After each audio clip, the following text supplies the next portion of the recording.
Olá, meus pimpolinhos, olá, minhas pimpolinhas. No episódio de hoje, nós vamos desenhar um sistema de endomembranas. Você sabe o que é?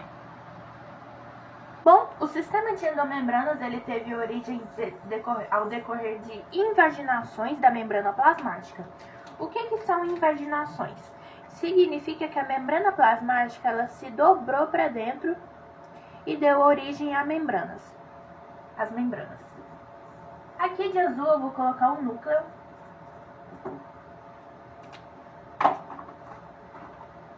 De vermelho aqui eu vou colocar o retículo endoplasmático rugoso.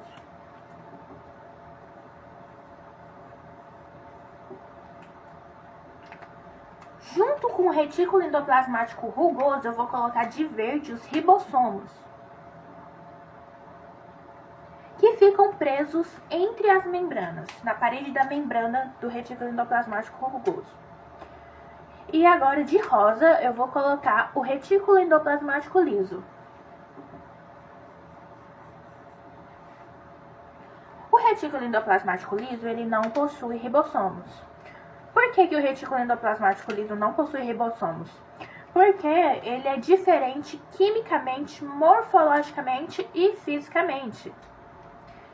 E de laranja, eu vou colocar o complexo de Golgi.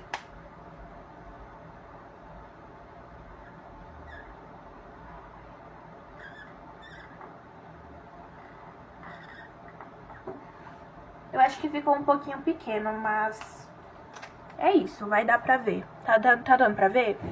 O sistema de endomembranas é um conjunto de membranas internas da célula que organiza o interior da célula em compartimentos. Além disso, o sistema de endomembranas atua na produção, modificação e transporte de substâncias e também a comunicação entre as organelas, permitindo assim que as reações químicas ocorram de forma eficiente, garantindo a sobrevivência da célula. Além disso, o sistema de endomembranas é formado pelo complexo de Golgi, o retículo endoplasmático liso, o retículo endoplasmático rugoso, os lisossomos, as vesículas e em células vegetais, os vacúolos. Além disso, ele também é formado pela membrana nuclear. Além disso, o sistema de endomembranas organiza a célula em organelas, separando as funções e evitando interferência entre reações químicas. Essa comunicação ocorre através de vesículas. O que são as vesículas? São essas bolinhas que saem do complexo de Golgi e vai para diversos destinos, como a membrana plasmática ou outro lugar. A membrana desse sistema é formada por uma bicamada lipídica com proteínas que atuam como canais receptores e enzimas. São dinâmicas e variam conforme a função, garantindo o controle da entrada e saída de substâncias e a comunicação celular. A membrana nuclear, como mostra o desenho, envolve e protege o material genético, controlando a troca de substâncias entre o núcleo e o citoplasma por meio de poros nucleares, e também mantém a organização do DNA. Os poros nucleares permitem a passagem seletiva de moléculas entre o núcleo e o citoplasma, como a saída de RNA e a entrada de proteínas. Esse transporte ele é essencial para o funcionamento adequado da célula. O retículo endoplasmático ele está ligado à membrana nuclear e tem função de produzir e transportar substâncias, além de formar novas membranas. O retículo endoplasmático rugoso possui ribossomos aderidos à membrana, mas esses ribossomos não são permanentes. Esses ribossomos vão lá, fazem o trabalho deles, que é fazer a síntese proteica, produzir proteína, e aí após esse trabalho, eles se despregam da membrana. Essas proteínas, elas sofrem modificações, como, por exemplo, adição de açúcares, ligações de sulfetos, e algumas dessas proteínas são dobradas por uma proteína especial chamada chaperona. Além disso, o complexo de Golgi exige um controle de qualidade. Proteínas que não estão de boa qualidade são eliminadas, e as proteínas que são de boa qualidade são mandadas do retículo endoplasmático para o complexo de Golgi. Então, basicamente, o retículo endoplasmático rugoso, ele produz as proteínas. Agora vamos falar um pouquinho do retículo endoplasmático liso? Diferente do retículo endoplasmático rugoso, o liso não possui ribossomos. O liso, ele produz lipídios. Que tipos de lipídios? Ele produz, por exemplo, os glicerídeos e os triglicerídeos. Além disso, ele produz lipídios de mensagens, como os hormônios. Que tipos de hormônios? A testosterona e o estrogênio. Além disso, a vitamina D também. E também produzem lipídios das membranas. Isso quer dizer que o retículo endoplasmático liso ele funciona como uma reserva energética. Sem contar que o retículo endoplasmático liso, que eu vou chamar de REL, retículo endoplasmático liso, REL, ele também atua quebrando o glicogênio em glicose, num processo chamado glicogenólise. Pegou o código? Que é onde produz ATP, sabia? O retículo endoplasmático liso, nas células estriadas esqueléticas e na célula estriada cardíaca, possui uma grande importância e seu nome se chama retículo sarcoplasmático e ele tem função de reserva de cálcio. Nossa, mas o que cálcio tem a ver com isso? Nessas células, a membrana plasmática, ela manda a mensagem para o retículo sarcoplasmático para que seja liberado cálcio para que aconteça a contração e relaxamento muscular. Ou seja, o retículo endoplasmático liso, ele também é uma reserva de cálcio. O retículo endoplasmático liso, ele desintoxica a célula, deixando as substâncias tóxicas solúveis em água. E sim, eu desenhei um copo de água para representar. Sabe quando você toma um remédio todo dia? Por exemplo, eu tô com dor de cabeça todo dia e todo dia eu preciso tomar dipirona. Uma hora, essa dipirona, você já percebeu que ela para de fazer o efeito? Já, né? E aí você tem que aumentar a dose. Isso acontece por quê, Nicole? Isso acontece porque há uma proliferação de retículo endoplasmático liso. Lembra que eu falei que o retículo endoplasmático liso desintoxica a célula, deixando as substâncias tóxicas solúveis em água?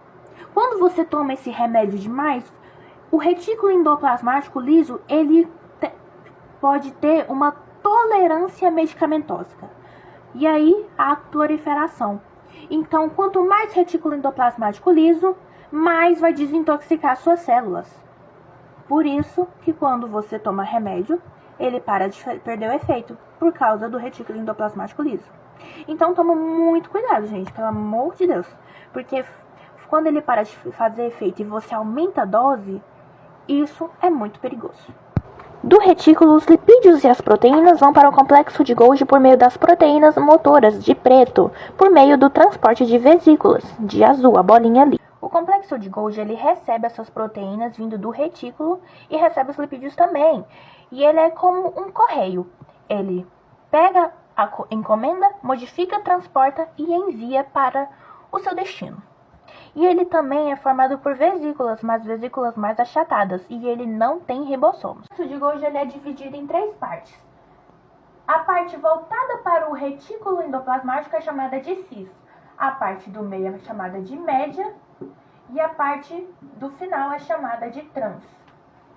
Nicole, não entendi nada. Para que serve isso?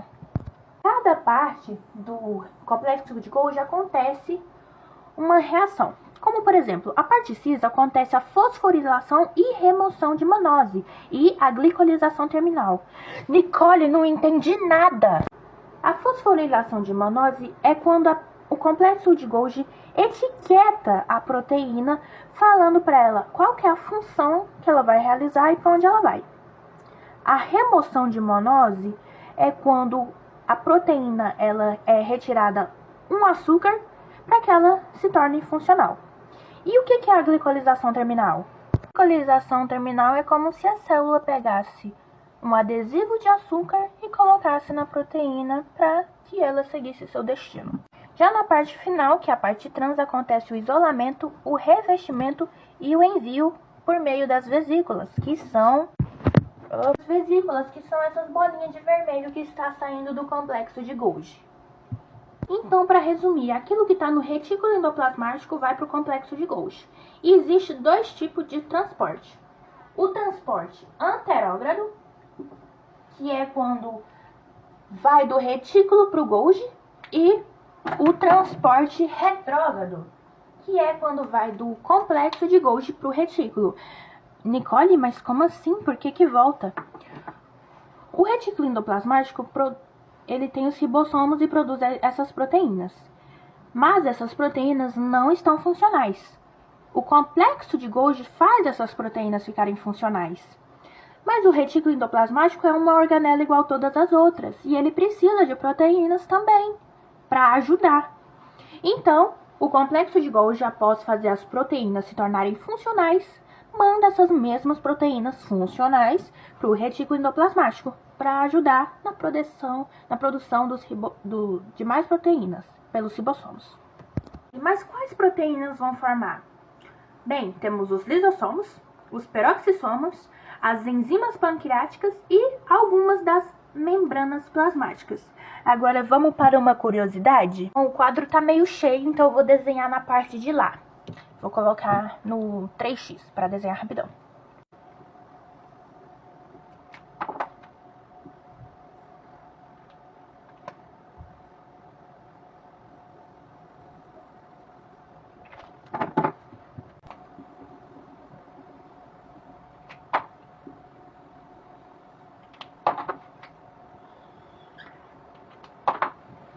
Bom, aqui vocês podem ver que eu desenhei um espermatozoide.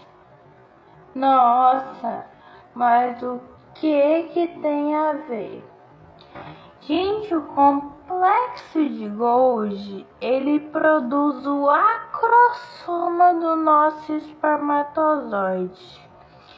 Mas, Nicole, o que é o acrossoma do espermatozoide? O acrossoma é essa parte bem aqui. Vou colocar aqui.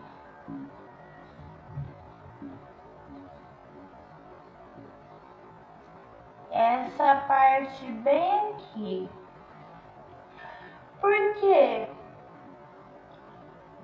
Sabe para que serve o acrossoma? Não? O acrossoma, ele não possui lisossomos, mas ele age como um lisossomo. O que o lisossomo faz? O lisossomo, ele digere as substâncias. Então, ele age como um lisossomo. Porque o acrossoma, para entrar no óvulo, o espermatozoide, para entrar no óvulo, ele precisa digerir parte do óvulo para ser introduzido no óvulo.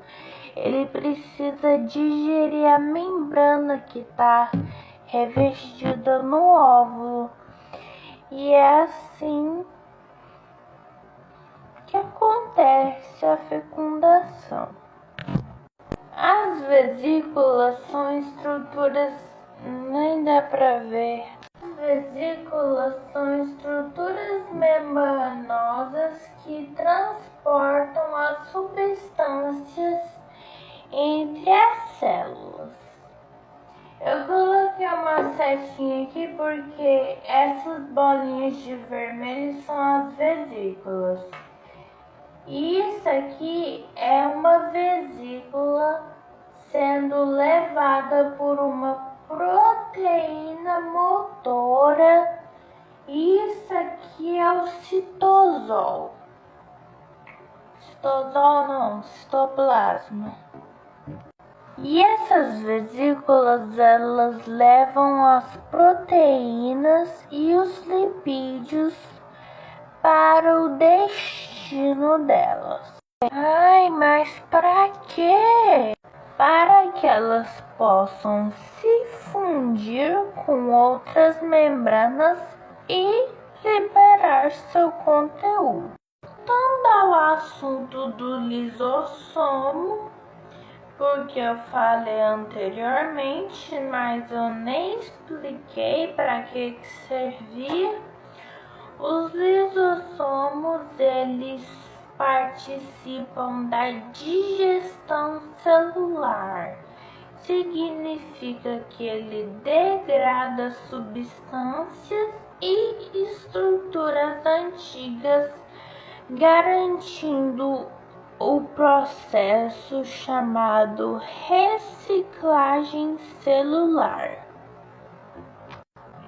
Ou seja, ele limpa a sua célula. Então, dê parabéns para ele. Valorize os lisossomos. Então, meus amores, para acabar nossa aula, vamos resumir. O retículo produz os lipídios e as proteínas.